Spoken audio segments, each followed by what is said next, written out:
If you were to reflect on the last 8 months, how would you say COVID-19 has impacted your BAME staff? The last 6 to 8 months have been, a real time of hard work for everybody, every single member of our staff. And, I think the whole of the public sector have risen significantly to the challenge. And our BAME staff have been obviously central to that, because we rely on all of our staff to kind of come to work and do their best. It's shaming, I think, in our society today. We have health inequalities to the extent that a group of our staff are adversely affected and are less well able to do their jobs, or are more at risk as a result of doing those jobs for us. Our response, too late really, and probably too little, was to run risk assessments. It's not about treating people as a group, but looking at individuals. And you can't stereotype and say, well, every BME person is impacted like this. It's how people are as individuals has been the approach that we've taken, and that's what's been really important for us. So going forward, do you think, how would you make sure you try and learn the lessons from the last pandemic and make sure that, because since COVID will be here for a while, you're going to keep those same standards or try and make things different so that things are better in the future for BAME staff particularly? I think we need to continue to make things better. And I think it's continuing to have those conversations, to open up our understanding, raise awareness, and to listen and understand the challenges for individuals in our workforce. We work very closely with our BAME network.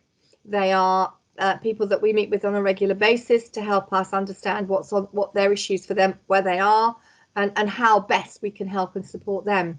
But we must get better at this. We absolutely must, not just for our workforce, but for those people we serve, and with the parts of our communities that are impacted directly. We've got to continue to work very hard to understand those needs and to find better ways to meet them. So say in a year from now, what would you say is the best case scenario with regards to COVID and BAME community? The best case scenario is a vaccine. Yeah. And I think we're all holding out. And I don't think until there's a vaccine, I think we continue to. I think it's about raising that awareness with managers. One of the things that we've found is that we need to give our managers more support, not just in being able to have those conversations with all of their staff, but where there are added risk factors.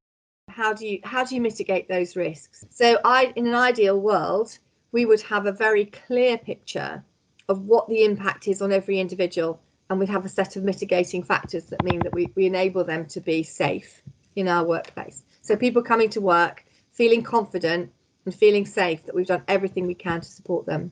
What actions have you taken personally to reduce racial inequality within your organisation? I'm not interested in intolerance.